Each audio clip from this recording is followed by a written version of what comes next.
இப்போ நம்ம ஆஃப்டர் எஃபெக்ட்ஸில் பார்க்க போகிறது கீயிங்கை பற்றி. கீயிங் அப்படிங்கிறது மேட் ரிமூவல் தான் கீயிங் சொல்லுவாங்க. அதாவது ப்ளூ மேட், க்ரீன் மேட் இதை ரிமூவ் பண்ணி அந்த இடத்துல வேறு ஏதாவது ஒரு பேக்ரவுண்டை ரீப்ளேஸ் பண்ணுறதுக்கு பேர் தான் கீயிங். இப்போ எப்படி பண்ணுறதுன்னு பார்க்கலாம். முதல்ல ப்ராஜெக்ட் விண்டோ டபுள் கிளிக் பண்ணிக்கங்க. ரோட்டோ ஃபுட்டேஜ் வெளியே வந்துடுங்க. இப்போ கீயிங்னு ஒரு தனி ஃபோல்டர் இருக்கும். அதுக்குள்ளே போயிட்டீங்கன்னா உங்களுக்கு மேட் அப்படின்னு இருக்கும். அதில் ஃபர்ஸ்ட் பிக்சர் செலக்ட் பண்ணிக்கங்க. கீழே உங்களுக்கு பிஎன்ஜி சீக்வன்ஸ் இருக்கும். ஓப்பன் கொடுத்துருங்க. இப்போ உங்களுக்கு பிஎன்ஜி சீக்வன்ஸ் வந்துருச்சு. இப்போ இதோட சைஸ் பாருங்க 720x480. ஸோ அதே சைஸில் ஒரு காம் கிரியேட் பண்ணும். ஸோ ட்ராக் பண்ணி கொண்டு வந்து காம்குள்ளே போட்டுருங்க. ப்ளே பண்ணி பாருங்க.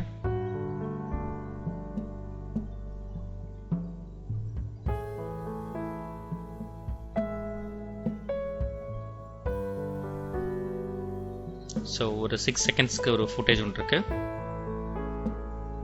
ஓகே, இதில் இப்போ இருக்க அந்த க்ரீன் அண்ட் இந்த மற்ற ஆப்ஜெக்ட் நம்ம ரிமூவ் பண்ண போகிறோம். அதில் ஃபர்ஸ்ட் நீங்கள் பார்க்க வேண்டிய விஷயம் இதுதான். எதுக்காக இந்த மாதிரியான சில ரோஸ் கலர் திங்ஸ்லாம் யூஸ் பண்ணிக்காங்க அப்படின்னா, இதை மார்க்கராக யூஸ் பண்ணிக்கலாம். மார்க்கர் அப்படின்னா சப்போஸ் இந்த கேரக்டர் கூட வேற ஏதாவது ஒரு ஆப்ஜெக்ட் இருக்கிற மாதிரியோ அல்லது வேற ஏதாவது ஒரு 3D கேரக்டர் நீங்கள் உள்ள வைக்க போறீங்கன்னா அது உள்ள நிற்கிறதுக்கு பொசிஷன் தேவைப்படும் இல்லைங்களா? அந்த பொசிஷனை நாம இருந்துக்கலாம். இந்த பிங்க் கலர் ஷேட்ல இருந்து நம்ம எடுத்துக்க முடியும். இந்த பிங்க் கலர் ஷேட்ல இருந்து பொசிஷன் நம்ம எடுத்துட்டு அதே பொசிஷன்ல அந்த ஆப்ஜெக்ட் கொண்டு வந்து நம்மளால ரீப்ளேஸ் பண்ண முடியும். அதுக்காக தான் இந்த ட்ராக் பாயிண்ட்ஸை யூஸ் பண்றாங்க. இதுக்கு பேர் ட்ராக் பாயிண்ட்ஸ். சரி, இப்போ இந்த கேரக்டர் நம்ம ஐசோலேட் பண்ணுவோம். ஐசோலேட் பண்றது எப்படி உங்களுக்கு தெரிஞ்சிருக்கும். பென் டூல் எடுத்துங்க. ஷார்ட்கட் ஜி தான். ரோட்டோ பேசியர் ஆன்ல இருக்கான் பார்த்துக்குங்க. இப்போ பாருங்க, ரஃபா ஒரு மூவ்மெண்ட் போடுறேன்.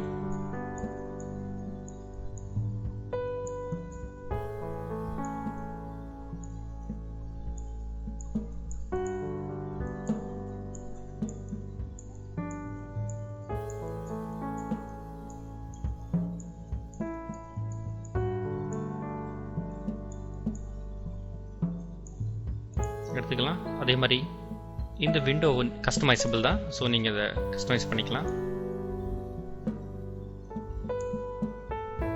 தென் மாஸ்க் போட்டதுக்கப்புறம் எம் ப்ரெஸ் பண்ணால் மாஸ்கோட பார்த்து வரும். அதில் அனிமேஷன் ஆன் பண்ணிக்கங்க. என்ன மூவ் பண்ண போகிறத இந்த டைமில் வரும்போது நம்ம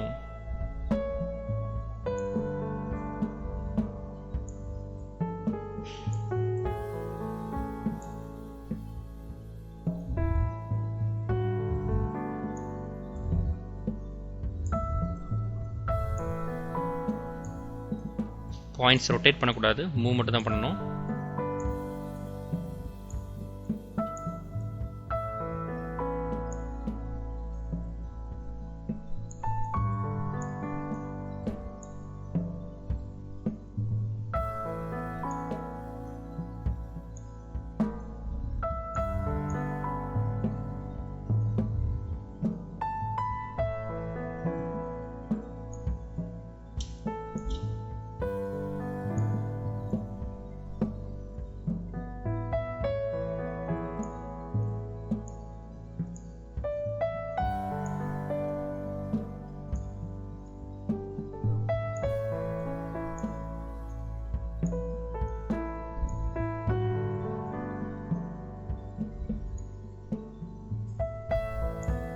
அந்த பிங்க் பாயிண்ட் தெரியக்கூடாது அப்படிங்கிறதுக்காக தான் இது பண்ணுறோம்.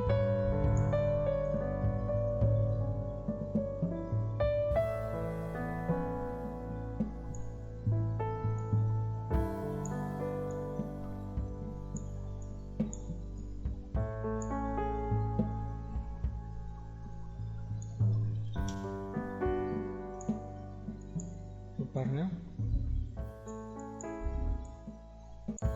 ஏன்னா அது கேரக்டர் இப்போ ரொட்டேட் ஆகுது. கேரக்டர் ரொட்டேட் ஆகும்போது கண்டிப்பாக பாயிண்ட்ஸ் எல்லாமே வந்து ரீபொசிஷன் ஆகும். ஸோ ரைட் ஃப்ரம் த ஃபுட்லேருந்து உங்களுக்கு வேறு பாடி வரைக்கும் எல்லாமே பாயிண்ட் உங்களுக்கு இப்போ மாறும்.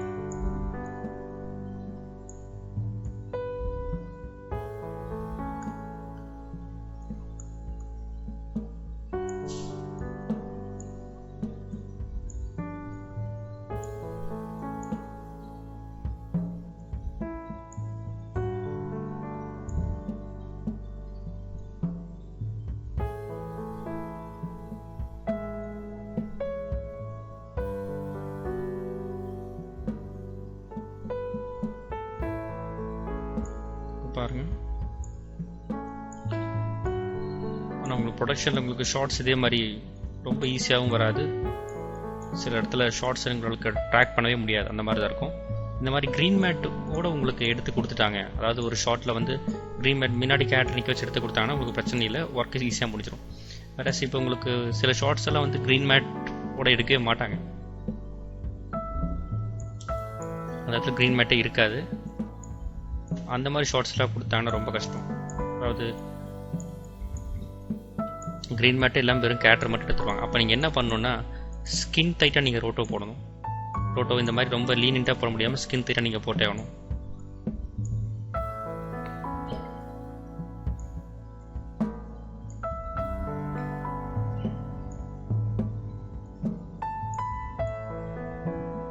பாருங்க.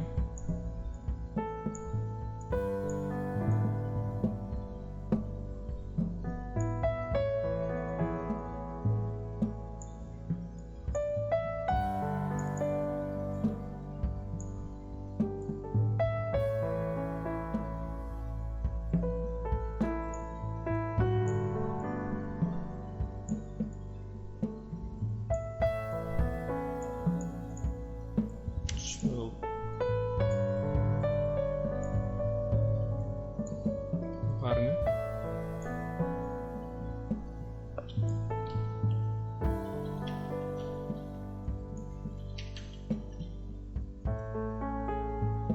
நான் யூஸ் பண்ணுறது ஏரோ கீஸ் தான். ஏரோ கீஸ் யூஸ் பண்ணி தான் முடிச்சிருக்கேன்.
இந்த பாயிண்ட்டை கொஞ்சம் தள்ளியிருக்கோம் அண்ட் இந்த பாயிண்ட்டை கொஞ்சம் எக்ஸ்டெண்ட் பண்ணியிருக்கோம்.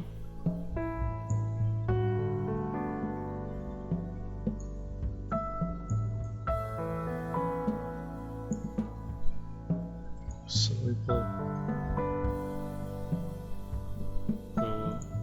பிளேட் ரெடியாக இருக்குது. இதில் கீயிங் போடுவோம்.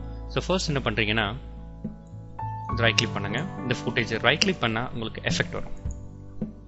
அந்த எஃபெக்டில் போயிட்டு இதில் நீங்கள் கீயிங் அப்படிங்கிற ஒரு ஆப்ஷன் இருக்கும் பாருங்கள். கீயிங் இதில் நிறைய கீ இருக்கும். அதாவது colour key, colour range, linear key எல்லாம் இருக்கும். நாம் யூஸ் பண்ண போகிறது கீ லைட் மட்டும்தான். இப்போ இந்த மற்ற கீயிங்க்கும் கீ லைட்டுக்கு என்ன வித்தியாசம் அப்படின்னா, இந்த லீனியர் கலர் கீ எடுத்தீங்கன்னா ஒரே மாதிரியான க்ரீன் ஷேட் மட்டும் தான் எடுக்கும். கொஞ்சம் க்ரீனில் வேரியேஷன் கலர் இருந்தாலும் இது இருக்காது. ஆனால் கீ லைட் அப்படி இல்லை. உங்களுக்கு க்ரீனில் எவ்வளோ வேரியேஷன் இருந்தாலும் இதில் வச்சு நம்ம எடுக்க முடியும். அது மட்டும் இல்லாமல் இது ரொம்ப அக்யூரேட்டான கீயிங் பண்ணுறதுக்கு இது உபயோகப்படுத்த முடியும். ஜஸ்ட் கீ லைட்டை கிளிக் பண்ணிக்கிறேன். கிளிக் பண்ணால் உங்களுக்கு இங்கே கீ லைட் வந்துடும். இந்த எஃபெக்டை நீங்கள் ரைட் கிளிக் பண்ணி எஃபெக்டில் போய் கீயிங் கீ லைட் எடுக்கலாம். அப்படி இல்லைன்னா உங்களுடைய மேலே மெனுவில் பார்த்தீங்கன்னா எஃபெக்டில் இருக்கும் கீயிங் கீ லைட் இருக்கும். அப்படி இல்லை உங்களுக்கு கீ லைட்டுக்கு நேம் தெரியும் அப்படின்னா இங்கே பார்த்தீங்கன்னா ரைட் சைடில் எஃபெக்ட் அண்ட் பேசஸ் விண்டோவே இருக்கும். இதில் உங்களுக்கு தேவையான எஃபெக்டுடைய பேரை நீங்கள் இங்கே டைப் பண்ணலாம். பாருங்கள், கீ லைட் அப்படி நீங்கள் டைப் பண்ணிங்கன்னா அது உங்களுக்கு காட்டும். நீங்கள் இதை ட்ராக் பண்ணி கொண்டு வந்து இங்கே போட்டுக்கலாம். ஸோ இந்த மாதிரியான எஃபெக்ட் ஆஃப்டர் எஃபெக்டில் நல்லா பண்ண முடியும். ஸோ கீ லைட் இப்போ வந்துருச்சு. இப்போ என்ன பண்ணுறோம் பாருங்கள். ஃபஸ்ட்டு ஸ்பேஸ் ஒரு ப்ளஸ் பண்ணி வச்சுக்கிறோம். இப்போ முதல்ல ஸ்க்ரீன் கலர் என்ன கலர்னு சூஸ் பண்ணும். ஸோ கிளிக் பண்ணிவிட்டு அந்த க்ரீன் ஒரு கிளிக் பண்ணுங்கள். மோஸ்ட் ஆஃப் த க்ரீனை எடுத்துருச்சு. அதுக்கப்புறமும் நீங்கள் இன்னும் கொஞ்சம் ஆட் பண்ணணும்னா பண்ணிக்க முடியாது. நீங்கள் என்ன பண்ணலான்னா இப்போது ஸ்க்ரீன் மேட் அப்படிங்கிற ஒரு ஆப்ஷன் ஒன்று இருக்கும் பாருங்கள். அதை எனேபிள் பண்ணிக்கங்க. இப்போ ஸ்க்ரீன் மேட்டுக்குள்ளே இருக்கிற கண்ட்ரோல்ஸை பார்க்க போகிறோம். அதற்கு முன்னாடி இந்த வியூவில் பாருங்கள் ஃபைனல் ரிசல்ட் அப்படின்னு இருக்கு. ஃபைனல் ரிசல்ட்டுங்கிறது இந்த க்ரீனை ரிமூவ் பண்ணதுக்கு அப்புறம் இருக்கக்கூடிய அவுட்புட். ஆனால் இந்த க்ரீன் நம்ம எந்த அளவுக்கு ரிமூவ் பண்ணியிருக்கோம் அப்படிங்கிறது தெரியல. இங்கே பாருங்கள் சில இடத்துல ஒரு மாதிரி ப்ரௌனிஷ் ஷேடில் இருக்குது இல்லையா, அப்போ வந்து சரியாக ரிமூவ் ஆகாமல் கூட இருக்கலாம். ஸோ இந்த வியூவில் ஃபைனல் ரிசல்ட்டுக்கு பதிலாக ஸ்க்ரீன் மேட் போயிடுங்க. ஓகே, இப்போ நம்ம ஸ்க்ரீன் மேட்டில் இருக்கோம். இப்போ இந்த ஸ்க்ரீன் மேட்டில் நம்ம இருக்கிறதுனால இந்த ஸ்க்ரீன் மேட் செட்டிங்ஸை நம்மளால் யூஸ் பண்ண முடியும். எப்படின்னு பாருங்கள். இப்போ உங்கள் கேரக்டர் இருக்குது இல்லையா, அந்த கேரக்டர் இருக்கிற இடம் மட்டும் ஒயிட் கலர், அதாவது எங்கெங்கெல்லாம் க்ரீன் இருக்கோ நம்ம செலக்ட் பண்ண க்ரீன் அதெல்லாம் பிளாக் கலரில் உங்களுக்கு காட்டும். ஸோ இங்கெல்லாம் பாருங்கள் கிளியராக பியூர் பிளாக் கிடையாது. ஸோ கொஞ்சம் கலர் இங்கே மிக்ஸ் ஆகிருக்கு. அப்போ என்ன பண்ணணும்னா கிளிப் பிளாக்கை இன்னும் கொஞ்சம் அதிகப்படுத்துகிறோம். அதே நேரத்தில் ரொம்ப அதிகப்படுத்திங்கன்னா கேரக்டருடைய கலரும் சேர்ந்து போயிடும். ஓகே, ஸோ ரொம்ப இது பண்ணாதீங்க. அதே நேரத்தில் கிளிப் ஒயிட் இருக்குது பார்த்தீங்களா, அதை கொஞ்சம் கம்மி பண்ணுங்கள். ஸோ கிளிப் ஒயிட் நீங்கள் கம்மி பண்ணும்போது உங்களுக்கு இது கரெக்டாக தெளிவாக தெரியும்.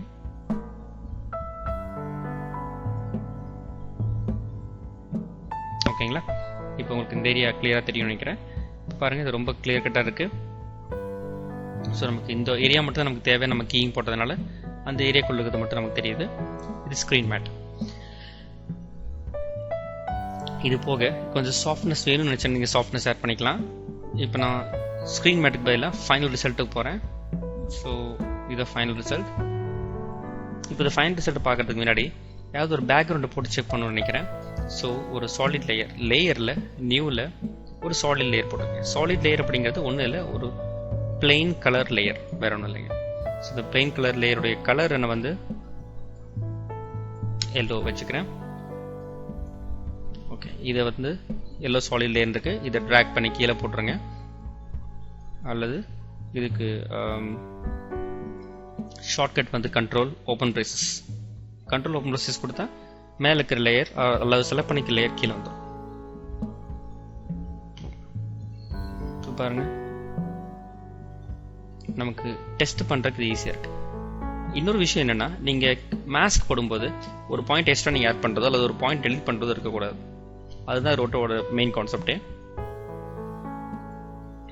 ஓகே, பர்ஃபெக்டா கீயா இருக்கு. இப்போ எல்லோ சொல்லி ரெஃபரன்ஸ்க்காக தான் போட்டோம், நம்ம டெலிட் பண்ணிடலாம்.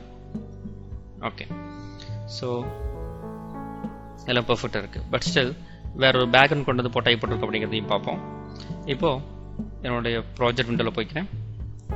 இப்போ இதில் டபுள் கிளிக் பண்ணுங்க, அப் ஏரோ. இது உங்களுக்கு பீஜின்னு தனியாக கொடுத்துருப்போம்.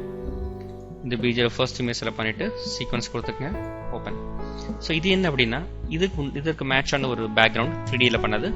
இந்த பேக்ரவுண்ட் எப்படி என்ன பண்ணுது அப்படின்னு பாருங்க. இந்த பேக்ரவுண்டை கொண்டு வந்து இந்த ஜிஎஸ் பிளேட் இருக்கு இல்லைங்களா, அதுக்கு கீழே போட்டுரும். இப்போ பாருங்க, இது ஃபுல்லாமே 3Dயில் பண்ணது.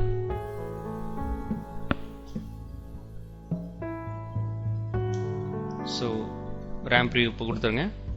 0 ப்ரெஸ் பண்ண உங்களுக்கு ரேம் ப்ரிவியூ ஆகும்.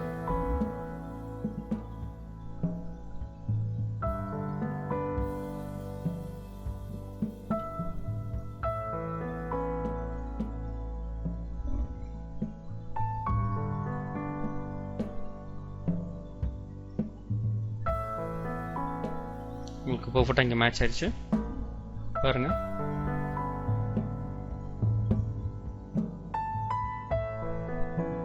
ஸோ இது வரைக்கும் நான் ஃபுட்டேஜை ட்ரிம் பண்ணிக்கிறேன். ஸோ 2 லேயர் செலக்ட் பண்ணிவிட்டு ஜஸ்ட் ஷிஃப்ட்டை ப்ரெஸ் பண்ணி ட்ராக் பண்ணிவிட்டேன். இந்த மாதிரி இதையும் கொண்டு வந்து ஒரு ஸ்னாப் பண்ணிவிட்டேன். இப்போ பாருங்கள்,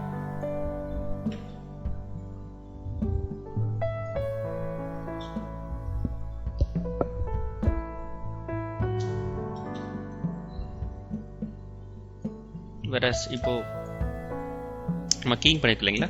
ஸோ அந்த பிளேட் செலக்ட் பண்ணிக்கங்க. சரி, இப்போ நீங்கள் இந்த லேயரில் நீங்கள் ஃபுட் எஃபெக்ட்ஸ் போட்டிருக்கீங்கன்னா இந்த லேயர் செலக்ட் பண்ணால் மட்டும்தான். செலக்ட் பண்ணிவிட்டு இந்த ப்ராஜெக்ட் விண்டோக்கு அடுத்தது பாருங்கள், இன்னொரு விண்டோ எஃபெக்ட்ஸ் விண்டோ. அந்த எஃபெக்ட்ஸ் விண்டோவில் இந்த லேயருக்குள்ள நீங்கள் என்ன எஃபெக்ட்லாம் போட்டிங்களோ அதெல்லாம் காட்டும். வேற நீங்கள் செகண்ட் லேயர் செலக்ட் பண்ணிட்டு நீங்கள் எஃபெக்ட் விண்டோ போனீங்கன்னா உங்களுக்கு எஃபெக்ட்ஸ் எதுவும் இருக்காது. ஸோ எந்த லேயர் நீங்கள் எஃபெக்ட் போட்டிருக்கீங்களோ அந்த லேயர் செலக்ட் பண்ணிட்டு போங்க, உங்களோட எஃபெக்ட்ஸ் அங்கே தெரியும். இப்போ இந்த எஃபெக்ட்ஸ் நீங்கள் ஆஃப் பண்ணணும்னா ஜஸ்ட் நீங்கள் எஃபெக்ட்ஸை ஆஃப் பண்ணி பாருங்கள், அவ்வளோதான். உங்களுக்கு இங்கே போட்டிருக்க எஃபெக்ட்ஸ் போயிடும். சப்போஸ் இந்த லேயரில் ஒரு 100 எஃபெக்ட்ஸ் மேலே போட்டிருக்கீங்க, எந்த எஃபெக்ட்டுமே நீங்கள் இப்போ பார்க்க விரும்பல அப்படின்னா இதில் இருக்கிற எஃபெக்ட்ஸ் நீங்கள் ஆஃப் பண்ணணும். இதில் டாகல் ஸ்விட்சஸ் அண்ட் மோட்ஸ் இருக்கு பாருங்கள். அந்த பட்டன் ப்ரெஸ் பண்ணிங்கன்னா இங்கே உங்களுக்கு தெரியும் எஃபெக்ட்ஸ். இதை நீங்கள் ஆஃப் பண்ணிங்கன்னா இந்த லேயரில் நீங்கள் எவ்வளோ எஃபெக்ட்ஸ் போட்டுருந்தாலும் தெரியாது. வேற இந்த எஃபெக்ட்ஸ் வந்து இந்த கீலைட்டை மட்டும்தான் ஆஃப் பண்ணும், வேறு மற்ற எஃபெக்ட் எல்லாம் ஆஃப் பண்ணாது. ஓகே, அது மட்டும் இல்லாமல் இதோட எட்ஜில் பாருங்கள், எட்ஜில் கொஞ்சம் ஜிக்ஸாக் எட்ஜஸ் இருக்குது. இது வந்து அலைசிங் எஃபெக்ட் அப்படிங்குவாங்க. ஸோ இந்த அலைசிங் எஃபெக்டை நம்ம ஆன்டிலைஸ் பண்ணணும். ஸோ இந்த ஆன்டிலைஸ் பண்ணுறதுக்கு நீங்கள் என்ன பண்ணலான்னா இதுலேயே உங்களுக்கு ஸ்க்ரீன் சாஃப்ட்னஸ் இருக்கும் பாருங்கள். இப்போது ரொம்ப ஹார்டாக இருக்குது. ஸ்க்ரீன் சாஃப்ட்னஸ் யூஸ் பண்ணால் உங்களுக்கு அந்த சாஃப்ட்னஸ் கிடைக்கும் இல்லைங்க, தெரியுதுங்களா? ஸோ இந்த softness you can achieve. So இந்த எட்ஜ் எல்லாமே ரொம்ப ஹார்டாக இல்லாமல் சாஃப்ட்னஸ் உங்களுக்கு கிடைக்கும்.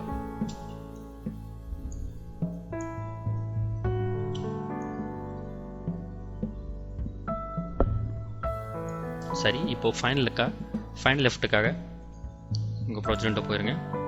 இப்போது ஒரு நியூ காம்பவுண்ட் கிரியேட் பண்ண போகிறோம். இந்த compound existing compound size 720x480 இருக்குது. ஸோ இப்போ இங்கே இருக்கிற 2 காம்பவுண்டை செலக்ட் பண்ணிக்கிறேன். செலக்ட் பண்ணிவிட்டு லேயரில் போனீங்கன்னா ப்ரீ கம்போஸ் இருக்கும், அது Ctrl+Shift+C. இதை கொடுத்தா என்ன ஆகுனா நீங்கள் செலக்ட் பண்ணிக்க இந்த 2 லேயர் குரூப் ஆகி இன்னொரு காம்புக்குள்ளே போயிடும். அதாவது லேயரில் போயிட்டு ப்ரீ காம்ப் கொடுத்துருங்க. ஸோ ப்ரீ காம்ப் ஃபைனல் கொடுத்து ஓகே கொடுத்துருங்க. இப்போ நீங்கள் அப்ளை பண்ண எஃபெக்ட்ஸ் எல்லாமே இருக்கும். பட் இதெல்லாம் இப்போ ஃபைனலுங்கிற ஒரு காம்ப்குள்ளே போயிடுச்சு. இப்போ இந்த ஃபைனலில் டபுள் கிளிக் பண்ணி பாருங்கள், தெரியுதுங்களா? ஸோ இப்போ நம்ம இந்த ப்ரீ காம்ப் பண்ணதுனால என்ன யூசேஜ் ஆச்சு அப்படின்னா, இப்போ நான் அப்ளை பண்ண போகிற எஃபெக்ட் இந்த 2க்கும் ஓவராலாக, இந்த 2 லேயருக்கும் ஓவராலாக எஃபெக்ட் ஆக போகுது பாருங்கள். ஸோ ஃபைனல் இதில் நீங்கள் ரைட் கிளிக் பண்ணிவிட்டு எஃபெக்ட், இதில் நீங்கள் போயிட்டு ஏதாவது கலர் கரெக்ஷன்ஸ் ஆட் பண்ணிக்கலாம். அதாவது colour correction curves. So let's ஒரு ரெட் கொஞ்சம் இது பண்ணிடுறேன், நீங்கள் இன்க்ரீஸ் பண்ணிக்கலாம். And green.